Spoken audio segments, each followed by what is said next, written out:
カラフルタウン廿日市。はい、この番組は日本一の移民の街から日本一の共生の街へ、お互い様の心で在住外国人や社会的マイノリティと寄り添う一般社団法人エイジアンと廿日市市国際交流協会外国人相談センターの運営でお送りいたします。この番組はアジアの未来次世代の交流を支える亀のり財団の女性により放送しております。お相手はエイジアンの栗林克之と多文化共生相談員ハグマです。はい、よろしくお願いします。はい、今回で57回目かな、放送となりました。この後前半16時30分までは廿日市市国際交流協会のコーナーで、その後後半はエイジアンのコーナーでお送りいたします。共通テーマは多文化共生です。今回のスタジオはすごい大人数でですね初めてぐらいじゃないですかね、6人、はい、入ってですね、はい、放送しております。はい、今回の、ゲストはですね、協同組合福祉環境ラボの高砂めぐみさんと A キャンソリューションの門さんと、ミャンマー出身の K さんに来ていただいております。はい、それぞれご紹介お願いします。軽く。はい、協同組合福祉環境ラボの高砂めぐみです。本日はよろしくお願いいたします。はい、同じく福祉環境ラボの有森です。よろしくお願いいたします。お願いします。すみません、 A キャンソリューションの門と申します。よろしくお願いいたします。はい、同じところの A キャンソリューションの K と申します。よろしくお願いいたします。はい、はい、お願いします。ということでですね、お二人4人ともですね広島で、はい、活動されていることでですね、そうですね、初めて来ていただきましたのでですね、いろいろですね、特に後半の方しっかり、時間取っておりますのでお話ししてもらえたらと思います。はい、栗林さんもよろしくお願いします。はい、よろしくお願いします。今回このやっぱり皆さんご招待したっていうのはどこかなんか何のとんでもないご縁ができましたね。はい、呉のね病院長がここからお世話になってるんだということでね、初めて病院が外国人の介護のね職員を採用するということで、どこへお願いしようか言った時にね、ラボの方へですねお願いったら、いい具合にしてもらいましたということでね、絶賛しとられたんですよ。やっぱりそれからね、本当に日本でも介護の人材が少なくなるということでですね、特に今ですね、ミャンマー、ベトナムとかね、アジアのところからみんな廿日市でも活躍してくれてる人たちがいますので、これからねぜひねお話をゆっくり聞いていきたいと思います。ぜひぜひ中身が今日は濃いですよ。はい、はい、それではですね、まずはですねこのコーナーお願いします。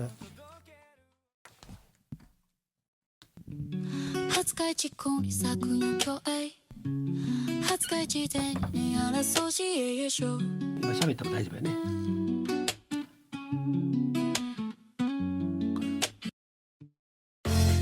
はい、まず前半ですね、廿日市国際交流協会よりお伝えいたします。2つのコーナーがあります。1つ目は外国人支援コーディネーターだより、多文化共生や在住外国人に関する情報をお伝えいたします。2つ目はニュースレター廿日市ブロッサムコーナーです。廿日市市国際交流協会月刊誌の開放誌ブロッサムから記事特集やですねイベント情報などをお伝えします。はい、エンディングには世界の音楽をお届けいたします。それではですね、まずはですね共通テーマの多文化共生なんですけれど、まず多文化共生のね曲を聴いてもらいたいと思います。多文化共生、人と人との違いを壁でなく豊かさとして捉える社会。多文化共生、それは国籍や民族、言語、宗教、生活習慣、異なる文化的背景を持つ人々が互いの違いを尊重し合い、平等な立場で地域社会の一員として共に暮らし、協力しながら豊かな社会を築いていくこと。多文化共生、人と人との違いを壁でなく豊かさとして捉える社会。多文化共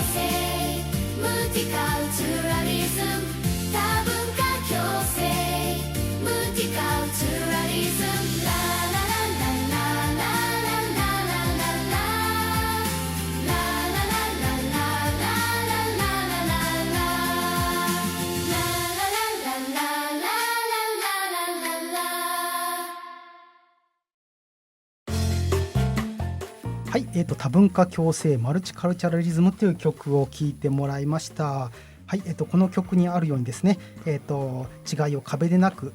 豊かさとして捉える社会を私たちは作っていきたいと思ってます。どうでしょうか、曲聴いていただいて。実は AI で作ったですねそうですよね曲ですね。だいぶナチュラルでね、はい、本当にね、はい、びっくりはしますけど、スノーっていうですね、AI 作曲の使ってるんですけれど、だんだんナチュラルになってくるってですね、はい、さらにだんだんバージョンアップしてくると思います。こんな感じでですね、多文化共生っていうのも難しくじゃなくてですね、楽しくですね、音楽とかですね、動画とかで伝えていければと思います。はい、それではですね、まずはですね、外国人支援コーディネーターだよりというコーナーからいきたいと思います。私たち栗林さんも私もですね、入国管理局の認定の外国人支援コーディネーターというね資格を取りまして、月に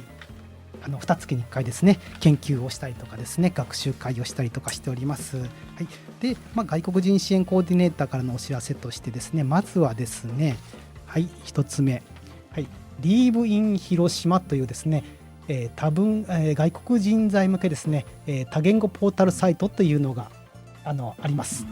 はい、20カ国でですね、20カ国言語でですね、さまざまな広島の、情報を、流しておりですね、広島県で生活をする外国人住民が安心して暮らせる生活できるように役立つ情報や知っておくと便利な情報を提供するポータルサイト、本当にここですね、いろんなですね情報がありますので、ぜひ見てもらえたらと思います。これですね、で2026年4月から LINE もスタートしたということでですね、ぜひ登録よろしくお願いします。はい、意外とですね、実は結構ね、こういうね、いろんな情報たくさんね、市の方も県の方もですね、入国管理局とかですね、いろんなところが出してるんですけど、逆に多すぎてね、なかなかね見つけられないっていうね。広島国際ですよね。広島国際、広島の国際課がですね、そう、はい、一言だけ付け加えると、医療通訳ここが派遣してくれますから、県内の病院にね、大きな病院にが登録してないです。そうですね、そういう制度多言語のね皆さんがねついていって、医者と患者の間を立って、HIC の方ですね。はい、それではですね、もう一つの情報です。はい、仕事のための日本語ということでですね、これ、はい、定期的に行われてるんですけど、これ素晴らしいですよね。これは次がですね、仕事のための日本語、申し込み締め切りが6月24日と7月7日です。スタートはまた7月からなんですけれど、毎週ですね、月水金18時から21時しっかり仕事に使える日本語をですね、教えてくれるということですね。ハローワークで申し込みするんですが、基本的にですね、無料でテキスト代も受講料も無料というですね、レベルに合わせていろいろやってますからね。はい、ぜひぜひK さんもね受けてもらったらと思います。広島駅の近くなんでね、通えると思います。ちなみに K さんは日本語っていうのはどうやって勉強されたんですか？日本語では、日本のね映画よく見ることと、あと歌は過去好きなんで、はい、それでよく勉強できました。いいですよね、本当にね、はい、日本のね映画とかコンテンツでですね、いろんな勉強するという、はい、でも仕事の日本語って難しいですか？仕事の日本語は仕事の関係がある日本語とか漢字が覚えやすい、もう覚えのできたけども、あれ以外はねちょっと難しいと思って。そうですよね、はい、漢字って日本人でも難しいですよね。栗林さんどうですか、漢字の方は？漢字ダメですね悪い漢字、はい、私も海外2年とか3年暮らして日本に帰ってきたら本当ね名前ぐらいしか書けないんです、なんかね出ないんですね、やっぱり書いとかないとダメですね、やっぱりね。不登校だったんで私はねそうですね、小学校からね、はい、でしたね。はい、というような2つの情報でした。はい、外国人支援コーディネーターだよりでした。ありがとうございました。ちなみにですね、環境ラボさんの方も、日本語の指導とか仕事の方をされているんですが、どういうふうに指定されて？ですね、今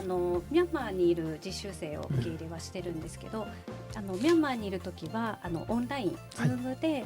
実際に日本語講師の先生と勉強していただくっていう形をとってます。で、日本に来てからは日本語のテキストを配布したり、あと日本語の講師の先生を実際その職場に派遣して向こうで教えてもらうっていう取り組みをしてます。なるほどねはい、じゃあ日本語の、はい講師の、介護ですよね、主に、はいということはそうですねその日本語の先生も介護のはい、日本語を、介護の日本語と、日本語一般両方、の日本語はい、両方教えてます両方ですねね。はい、介護の日本語ってね難しい必要ですね。やっぱり職場で教えるのがまたねすごそうなんですいいいでしょうね。はいそれやってたら実際に職場の人が安心。そうでしますねすね。はい、うんでやっぱり働いてるとね分かんない言葉とかたくさん出てくるんですよね、そうなんです教室とは違ったね、現地そうなんでねす。訓練って言いますかね OJT っていうところですよね、私らはね労働局やいろんなところからねとんでもない事件とかねいろいろ聞いてるんですよ。はい、だからコミュニケーションがね不足するとそうですね。危ない。やっぱりコミュニケーションが一番大事なので、ええはい、で特に介護の現場とかね大変ですしね、なんかねこう、緊急とか急ぐ時もあって、そういう時にパッとねこうね、コミュニケーションが取れるあとコールとかもあるので、なるほどね。そうなんです。そういう時にやっぱり日本語で会話がコミュニケーションが取れないとなかなか。コールって電話とかそうですね。内線とかはい、内線のコールですね。内線コールですね。難しいですね。職場だけじゃなくてね、気球火災とかね地震とかねあった時にね。とんでもないことが起こるんですよね。消防が入ってきてですね、外国人ばっかりおるとこへですね、火元はどこか言ってもね、聞いたことないよそんな言葉。火元っていう言葉が多分わからないかなと思います。だから消防団を外国人のグループの中に作れと、そういうことでね滋賀県から始まったんですよ。大学のね寮から始まった。ああいうことをやっぱり工夫すべきですね。そうですね。今後広島でもそうそう、はい、広島がね進めないと。ですね。はい、ぜひ後半でも、詳しく聞いていきたいと思います。はい、それではですね。はい、ありがとうございました。それではですね、次のコーナーいきます。ニュースレター廿日市ブロッサムということでですね、こちらですね、廿日市国際交流協会の月間広報誌ブロッサムからお伝えいたします。こちらの廿日市のですねセンターとか置いてありますので、ぜひですね手に取って、今日もここのスタジオの前にもありますので、ぜひ持って帰っていってください。はい、はい、廿日市ブロッサムのですねちょっと紹介したい記事がですね、中にあるんですけれど、マレーシアから広島へニザールさんが語る日本の新しい挑戦という記事をですね、2024年にね広島大学の、大学院に来られたですねニザールさんの、記事があります。彼はですね、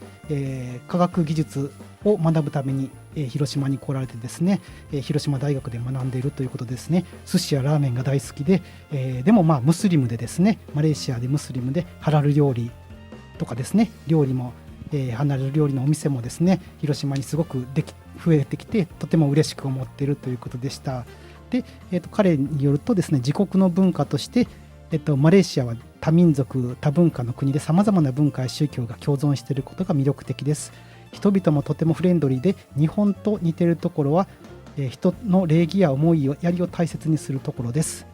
違うところはマレーシアは一年中暑い気候で文化的な多様性がとても大きいということ、廿日市の人々へということでいつも親切にしてくださり本当にありがとうございます。広島での生活はとても温かく良い経験になっています。で、彼は研究活動をさらに頑張ってですね、日本語能力をもっと向上させたい、また日本とマレーシアの交流に貢献したいということでした。はい、こういうことでですね、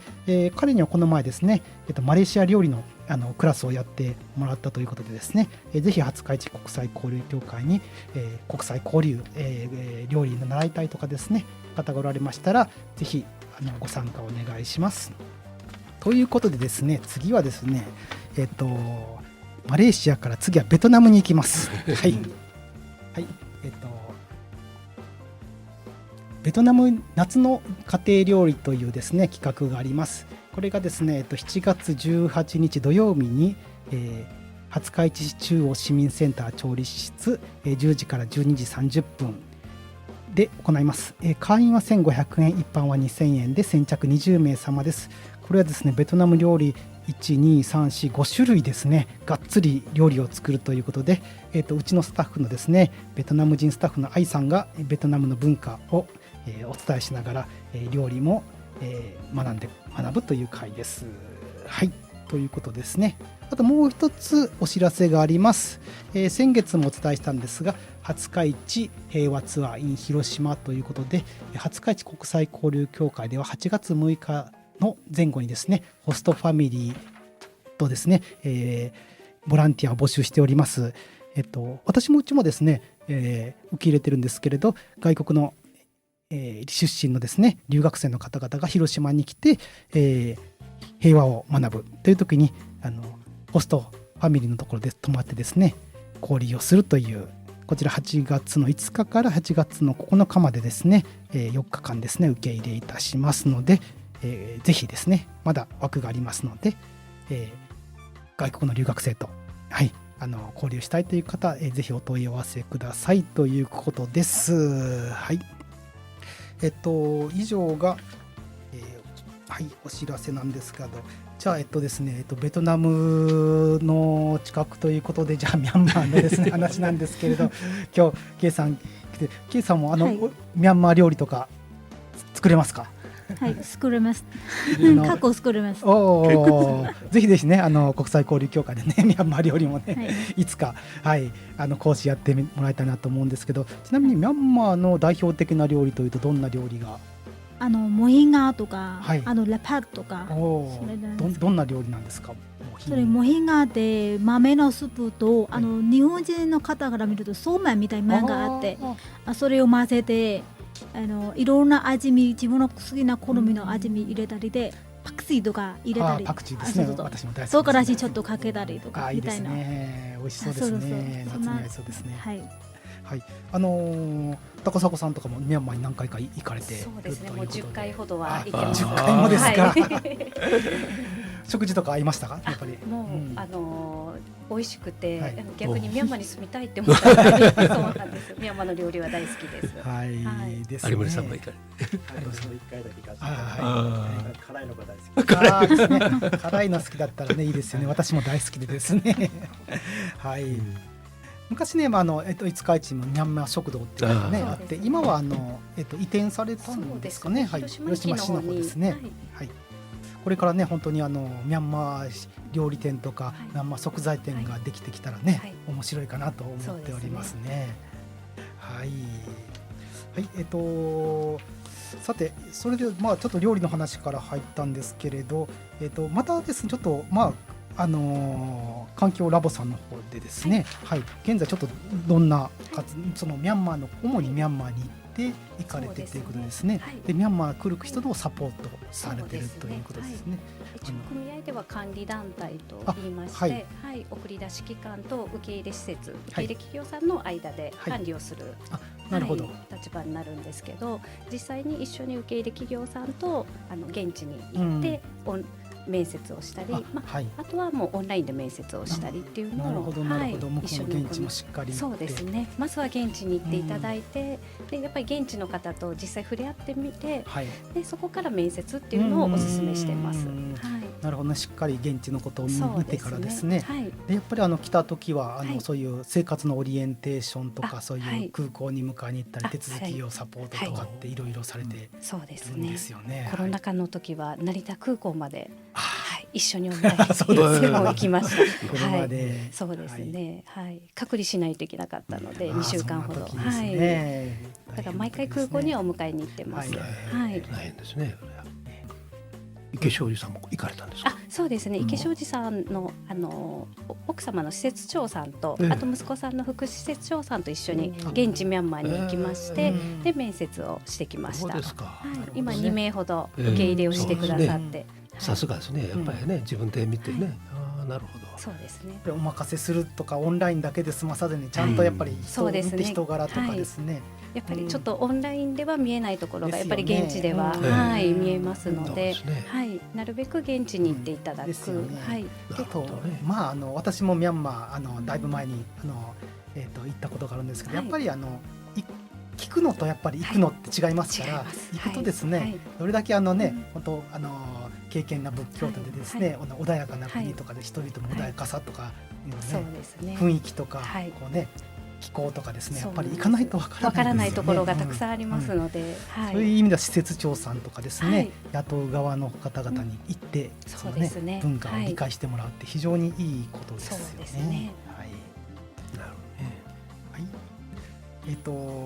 さてですね、私の担当する時間もいよいよ終わりに近づいてきました。